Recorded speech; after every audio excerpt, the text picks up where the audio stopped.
Thank you for joining us. I'm Karen Borda. I'm Doug Dunbar. Right off the top, we're going to begin with the fight to carry guns through the streets of North Texas. Today, that fight took a turn. Open Carry Texas, one group, is now distancing itself from Open Carry Tarrant County, calling some of its tactics a distraction. CBS 11's Robbie Owens live for us in Arlington, where the Tarrant County group is planning another protest. And Robbie, they are already allowed to carry rifles. What else are they after here? Well, they want to be able to openly carry handguns, all the while insisting that it is their Second Amendment right to do so. That's why they'll be here with their rifles for now on Thursday. And they'll do that in spite of what the community, some customers, or even some gun rights organizations think about those tactics. Open carry is the best crime deterrent, period. Corey Watkins with Open Carry Tarrant County remains unapologetic in the face of public criticism about the group's tactics.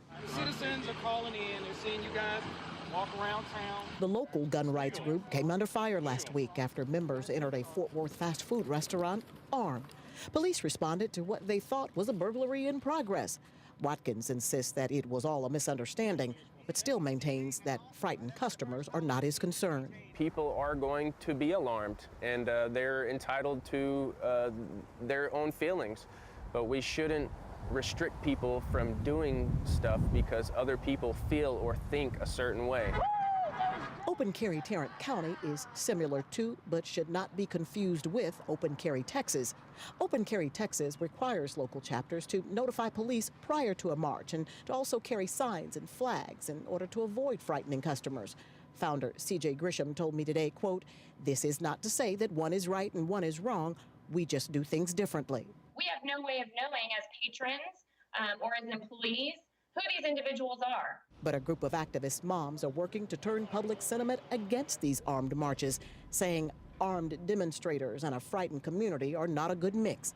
They're asking businesses to turn the groups away. People don't want to be in a jack-in-the-box when a group of men and women with rifles walks in the door. And so at the end of the day, what we know is that hopefully corporations will be listening to their customers. And what customers are telling us is that they're not comfortable with this. Businesses can prohibit these armed demonstrations on site, but for example, a spokesperson for Home Depot's corporate office told me that they follow the laws of the community, which in this case allow the open carry of certain firearms.